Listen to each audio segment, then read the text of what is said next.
and welcome to Buffy and the Art of Story, a Buffy the Vampire Slayer rewatch podcast that recaps one episode of Buffy the Vampire Slayer at a time, focusing on the story elements, what works, and very occasionally what doesn't. Today, though, I'll be talking about Season 6 as a whole, specifically looking at Willow's character arc and asking whether she was the protagonist of the season. I am Lisa M. Lilly, mystery and thriller author and story expert. You can find my books on writing, my fiction, and the book editions of Buffy and the Art of Story at lisalilly.com. That's lisalilly.com. Unlike most episodes, I won't have a foreshadowing section today because I covered that in Season 6, Episode 22, Grave. Okay, let's dive into the Hellmouth for the last time in Season 6. Season 6 aired starting on October 2, 2001 through May 21, 2002. So over 20 years ago. The season starts with an opening conflict. We see Buffy's friends, including Spike and the Buffy bot, but not Buffy, fighting vampires in the graveyard. Willow stands on a grave monument high above everyone else and directs the fight. She's speaking in their heads.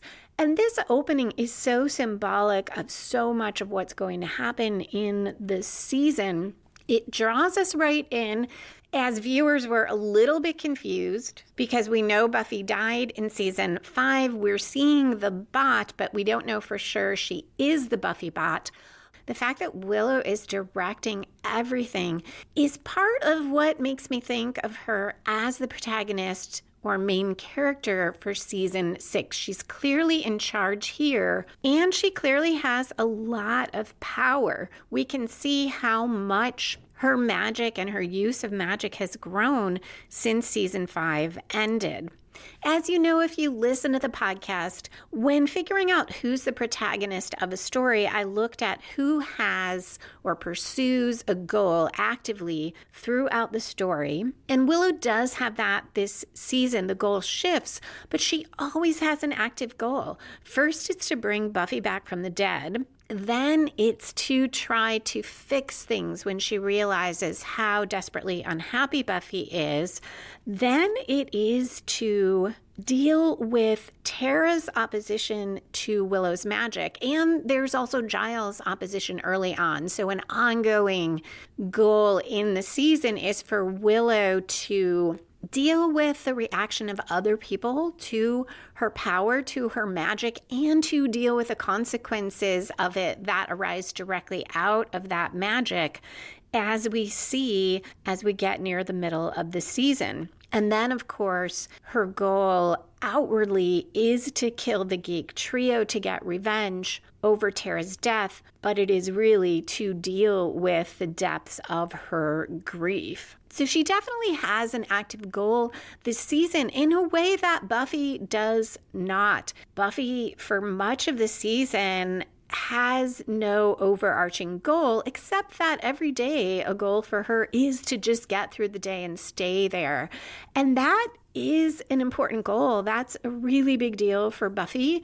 It's also part of what makes the season challenging, because while that is so difficult when you're in the depths of depression, and that can be a huge achievement just to get through that day or the next moment, it is difficult to make that compelling in a show like Buffy that often is quite action-oriented or shows emotional journeys through action.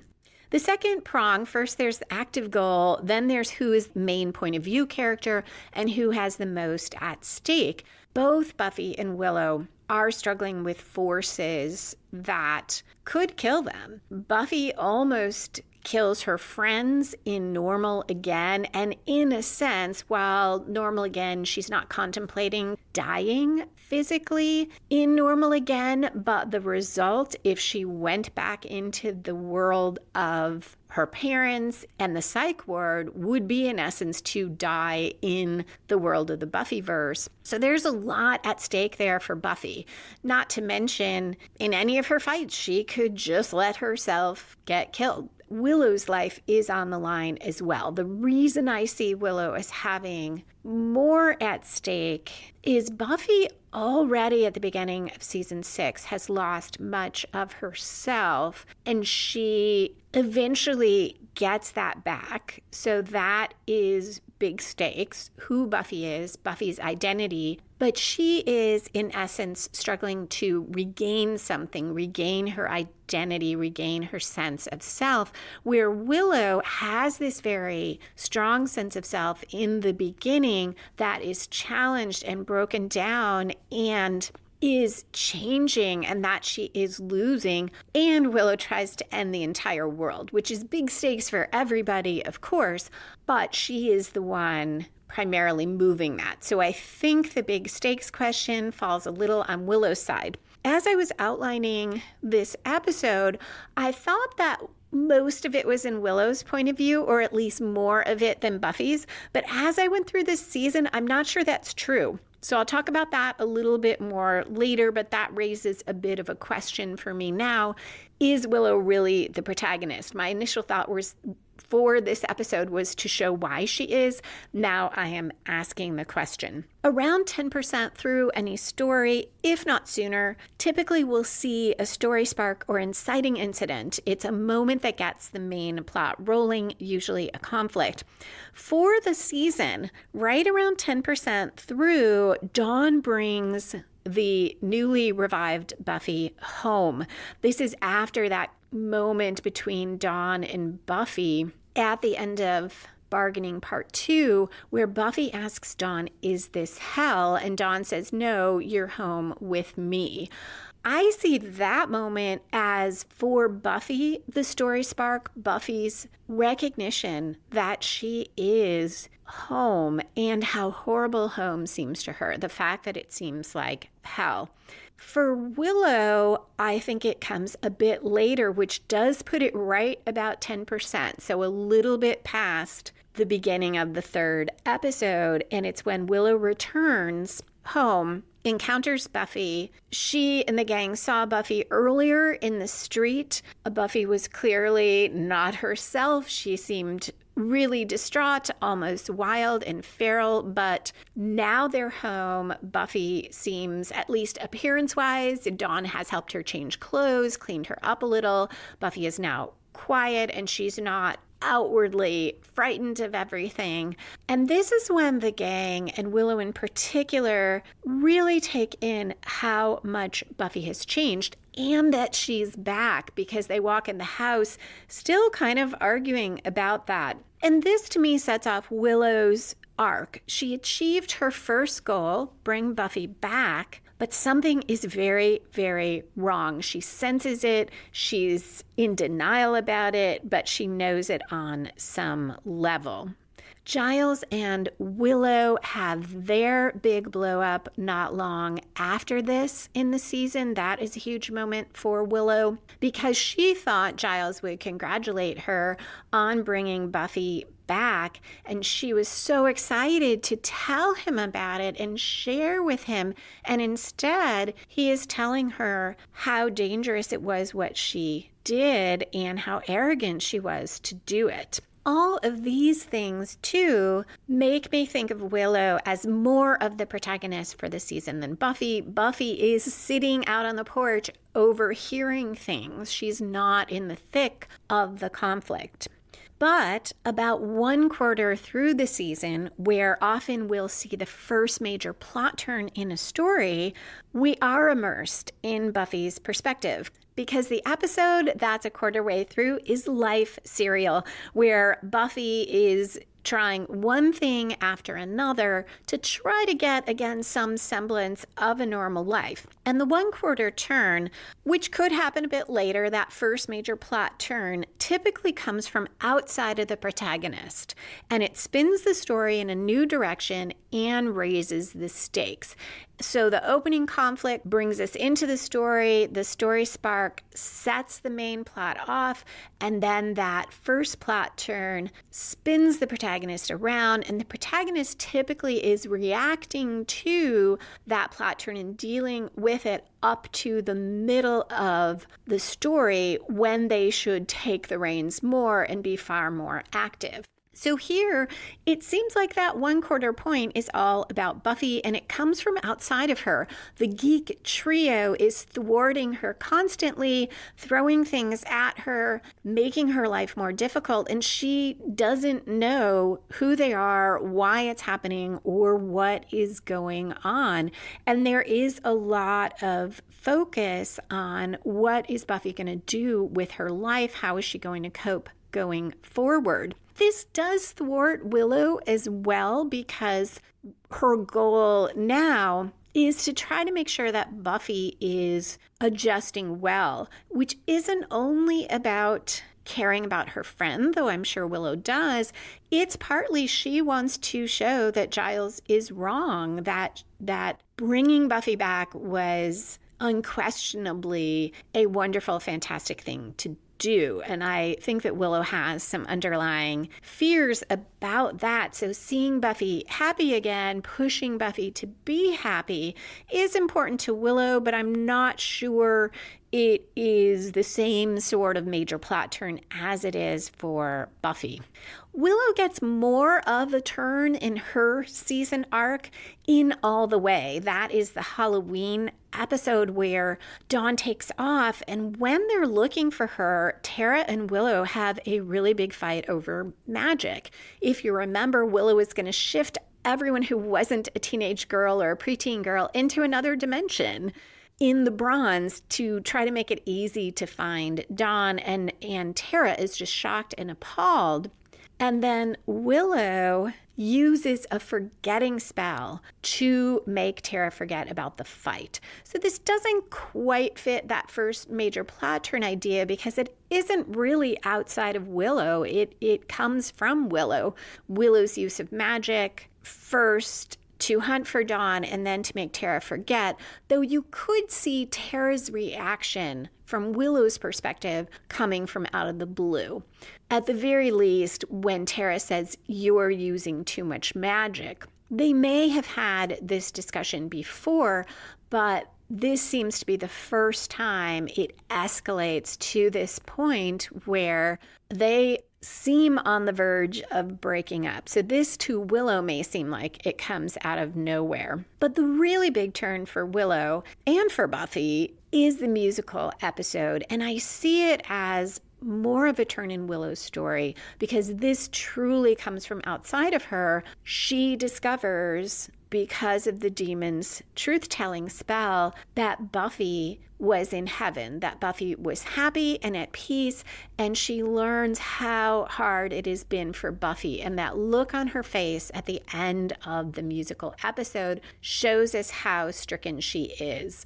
I see that as that first major turn in Willow's story, because now she is going to double down on magic, first to try to fix things, to try to fix Buffy, but maybe not first and second, maybe at the same time, to try to make herself feel better by using more and more and more magic, which she does in Tabula Rasa when she tries to wipe out Buffy's memories and Tara's again, because Tara found out about the forgetting spell as well. So in Tabula Rasa, Willow tries to wipe out Buffy's unhappy memories and Tara's as well, and in the process wipes out all of their memories. The middle of season 6 happens a bit beyond what I see as the midpoint of Willow's arc. The episode smashed and wrecked what I think of as the rack episodes, Brack and Amy episodes, are, I want to say 10 and 11. So just coming up to the middle of the 22 episode season arc.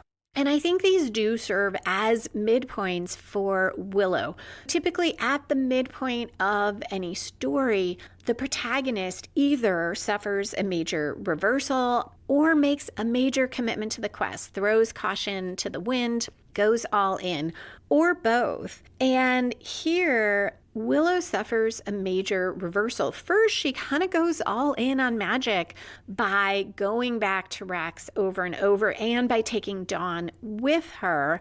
Then there is this huge reversal when this demon that Willow thinks is just in her head is real and breaks Dawn's arm and almost kills her. And Buffy finds out, of course, and Buffy is so angry at Willow. She does ultimately try to comfort her, but it's a really difficult moment. Willow admits that she needs help, that she can't handle what has become a magic addiction on her own. So that is a commitment, and I think a bigger commitment than the one of going to Rex, because I see that as driven by this magic addiction, not entirely in Willow's control, maybe not at all in her control, it's hard to say, but it is less of a choice on her part, where admitting her addiction and then skipping forward a few episodes at the end of Double Meat Palace, she tells Amy to leave her alone, that she cannot be around Amy. That's after Amy dosed her without her consent with magic. Looking at all that together, very strong midpoint for Willow. And there isn't a very strong midpoint for Buffy. Right after that, we have Gone, where she turns invisible and briefly enjoys her vacation from reality, from being herself. At the end, Buffy recognizes that she does want to live, but it's hard to call it a major commitment because it is so muted and so gradual. Now, when looking at major plot points, we do have to think about where the characters are. So for Buffy, that could be a major commitment. That could be the absolute most that she can do. But the gradual and sort of muted nature of it makes it harder to see her as the protagonist. And part of why I'm not sure Buffy made that major commitment is because in Dead Things, she's ready to go away to jail, and I think Dawn might be right. Part of it is Buffy still really does not want to be there. Yes, she feels horrible because she thinks she killed Katrina, but the I'm going to turn myself in and go to jail for life seems to come more out of her continued depression and continued feeling of really not being there or not wanting to be there. Then there's Buffy's birthday, Older and Far Away. Before that, she does have another sort of reversal when Tara tells her there's nothing wrong with her. Buffy thought she came back wrong, and that might be why she got involved with Spike. Tara tells her she's fine, and this is a reversal because Buffy wanted an explanation, maybe not just for Spike, but for all the ways she does not feel like herself.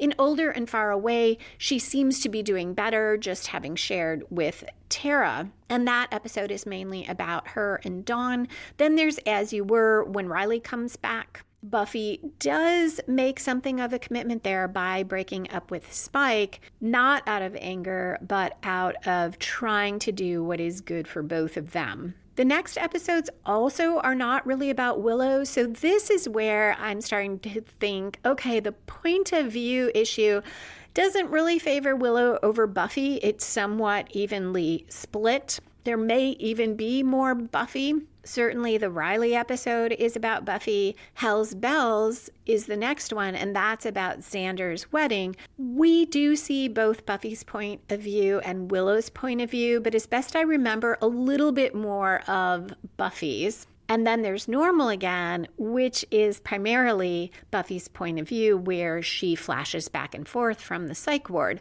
Willow is important to it. She is the one who gets Spike and Xander out there to get the antidote, who then makes the antidote twice, but it is very Buffy focused. And that makes me think that it is the whole gang that is the protagonist. I talked about this with one of the episodes as well. It certainly can work better to have a group as protagonist for an entire show or an entire season. So I don't think it's inherently problematic to have the Scooby Gang, Buffy and her friends, be a sort of group protagonist, but it is definitely a different kind of story than seasons 1 through 5. So those of us who love 1 through 5 the most, it is probably in part because I like having one protagonist for the season. I don't mind some episodes that focus on one character or another, but I like Buffy being the protagonist. I like following her. I do like Willow's arc a lot in this season as well. Well, I take that back. I don't love Willow's arc in this season for the reasons I've talked about. I had issues with the magic as addiction metaphor, but I really like Willow. I have nothing against Willow being the season protagonist. But now that I'm breaking this down, it probably is more that I do prefer for there to be one character who is more clearly the protagonist. We could have primarily Willow and then a lot of Buffy too, or vice versa. But it, as with some of the individual episodes, feels like a bit of a muddle as I look at this.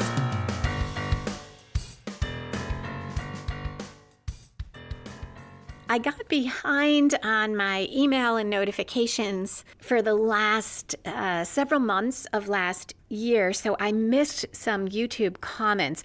There were quite a few from Raven Dark Author, and thank you so much, Raven Dark, for continuing to engage with the podcast and share your thoughts. I'm going to share one that plays into this season as well. These are about season 5. Specifically, this one is about the body. I had commented on Buffy's fight with the vampire at the end when she's in the morgue with Joyce's body. First, the vampire attacks Dawn, and Buffy has to get in and fight it off. And Raven Dark says, my impression of the vampire's purpose was that it's a metaphor for Buffy's job, its presence showing how one's job doesn't stop or wait while you grieve. When we lose someone, we still have to live our lives, go back to work and deal with the hard stuff. A job doesn't care what you're feeling, it just keeps coming. I love this comment for so many reasons. One, I agree. I think that is what Buffy having to fight that vampire does. It's a great observation because the rest of the episode, Giles at first thinks Glory has done something when Buffy calls him to come over. But other than that reference, the whole episode is about, for lack of a better word, a mundane death, a human death. It's something horrible and it's unexpected, but it's not caused by a supernatural force.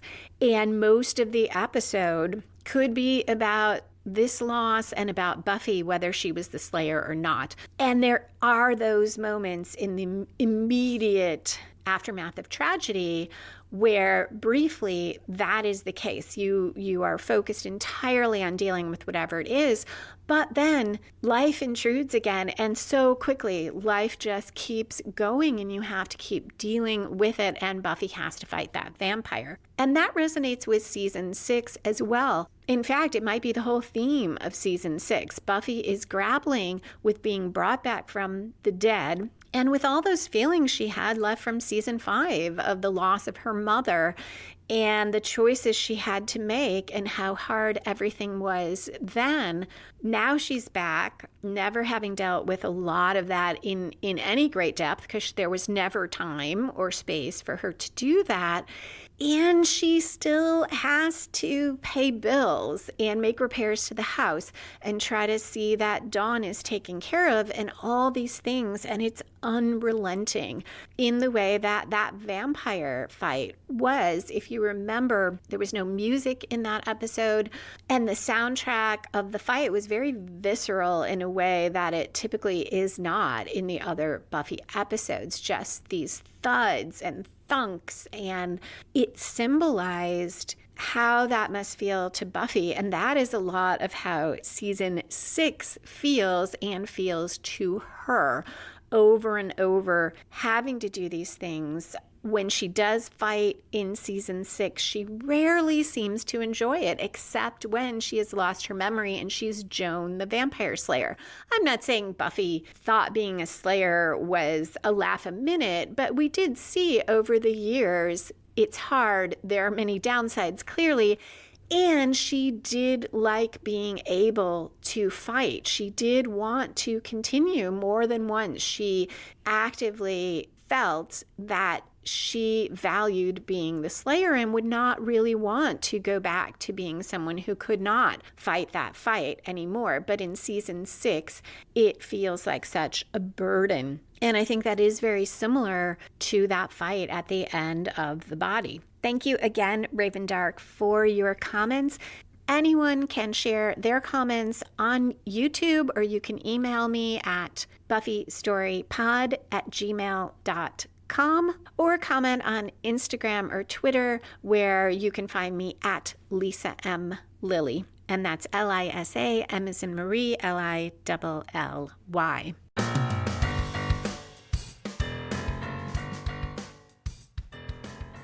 When you have a group or a society or an entity as protagonist, the way to make that work is typically to have a clear viewpoint character or characters who stand in for that group or who act for it. And that's another thing, because here Willow is antagonistic to the group, as is Buffy some of the time. So it's harder to see the group as the protagonist of season 6, because a lot of it is Buffy or Willow being at odds with one another or being at odds with the Scooby gang. That can be really interesting storytelling too.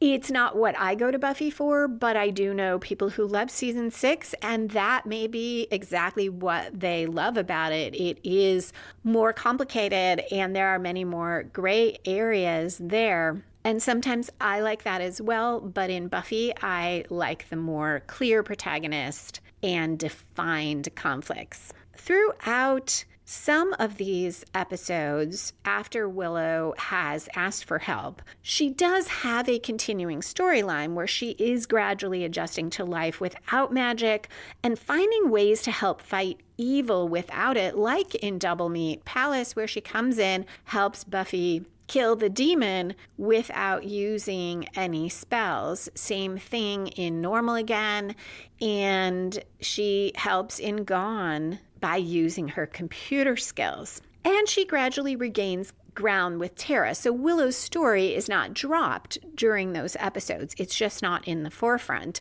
Entropy, where everyone finds out about Buffy and Spike and everyone sees Anya and Spike having sex, focuses on Anya and Xander primarily, but also on Spike and Buffy.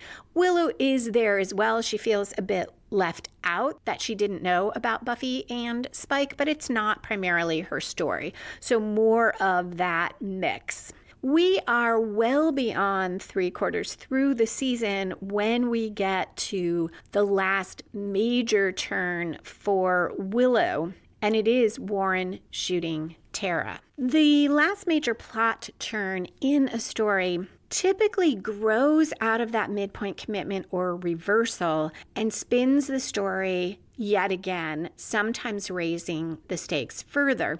The reason it's important for it to grow out of that midpoint is that the protagonist should be active. It shouldn't be just something that comes from outside and spins the story and the protagonist reacts.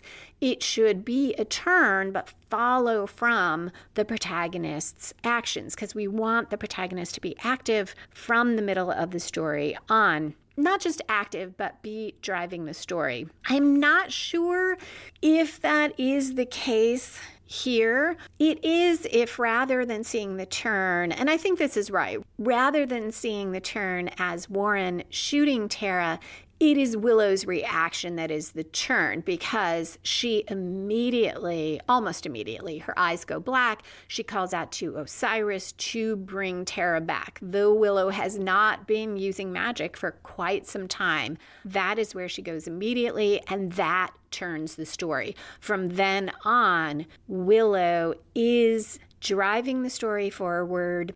using magic with the aim, once she can't bring Tara back, with the aim of getting revenge. Now I'm going to revise my thought on the turn again, because the turn really might be Osiris saying, no, this is a human-caused death. You can't bring her back. All of that happens very quickly, so whatever point you pick out, it definitely turns the story. Now Willow is dealing with her grief by avoiding it, using magic to get revenge, and it raises the stakes because it puts the world at stake and it puts who Willow is at stake.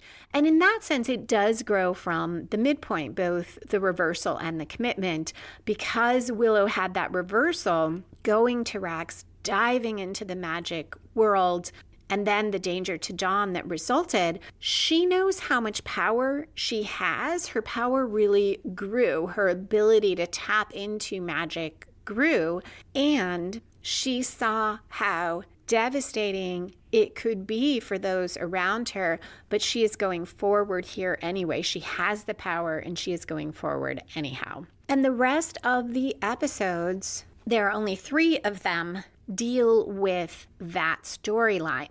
That is also why season 6 as a whole arc for me falters a bit, because we don't have that last major turn until really close to the end of the season. So those episodes between the middle and now, there are some great ones in there, and there are many moments, even in the ones I don't love, that are so striking and so moving. But as a whole, the story feels a bit flat. This turn, though, is huge. Despite the fight between Willow and Giles, I don't think I expected that Willow would take this much of a turn. Even when Dawn ended up getting hurt, it was a byproduct of Willow using too much magic. Willow was not trying to hurt Dawn.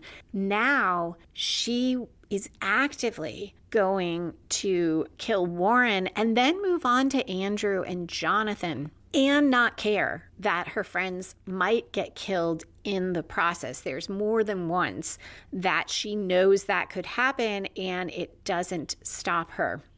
I'm not surprised that she and Giles have a final confrontation, because in the beginning, Giles has that argument with her, and he is the strongest one standing in opposition to her. Not that he's trying to oppose her, he's trying to warn her, but it's a huge conflict. It makes sense that they come back to this at the end, and that it's essentially the same issue. It is using magic responsibly.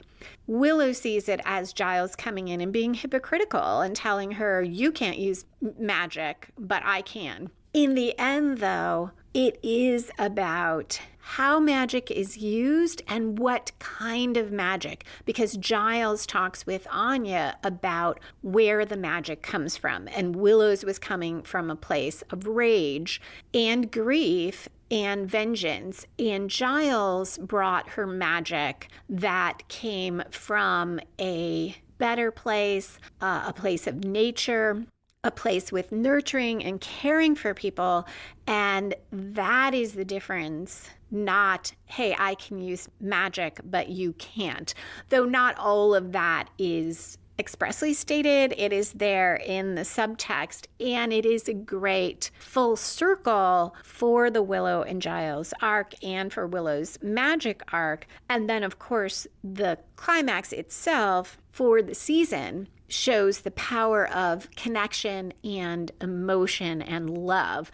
I see the season's climax as starting with that fight between Willow and Giles, because we had to come back to that, and it sets off the events that lead to the climax of the finale, where Xander intervenes to stop Willow from raising that temple and destroying the world.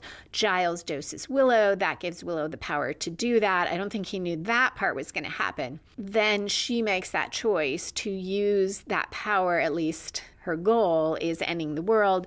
And Xander, now representing the gang, representing the protagonist, steps in and helps Willow grieve and reconnect with herself. And let go of the vengeance long enough so that she can be herself and feel all that pain. This also sharply contrasts early in the season when we saw Willow go and cut that fawn's throat.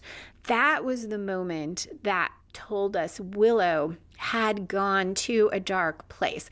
Before that, we just see Willow, of course, wanting to bring her friend back, and she knows how to do it. She is sure she has the power to do it, and it's almost like, why wouldn't she? There's opposition from Xander, there's questions, but there isn't a suggestion that Willow herself is dark, although Tara tells us this is magic that really shouldn't be done. All Willow's intentions seem pure, but she has to kill that fawn to get that blood. We see what it does to her, and from that point on, she keeps going down this path. And now Xander brings her back, reconnects her to her friends, to herself, to love, despite all the pain that sometimes brings with it.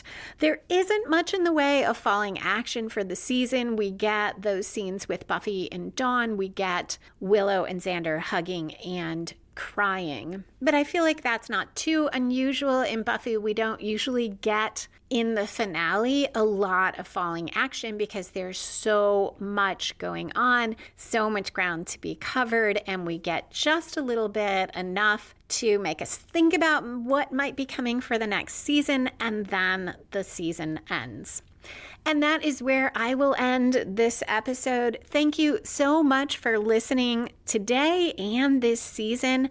Come back in 2 weeks for a bonus episode. It's the one I promised you before. I am editing it today. It is from Wolfram and Cast, the Angel podcast. Host Stephen Youngkin will cover the Angel episode Blind Date.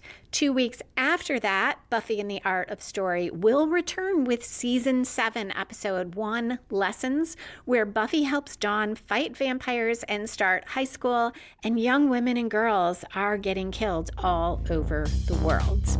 If you enjoyed this episode of Buffy and the Art of Story, please rate or review it wherever you listen to podcasts. Tell a friend about it or share it on social media. You can find back episodes on YouTube or at lisalilly.com, where you can also find my mysteries and thrillers and the Buffy and the Art of Story books. Music for this episode was written and performed by Robert Newcastle. Buffy and the Art of Story is a production of Spiny Woman, LLC, copyright 2023. All rights reserved.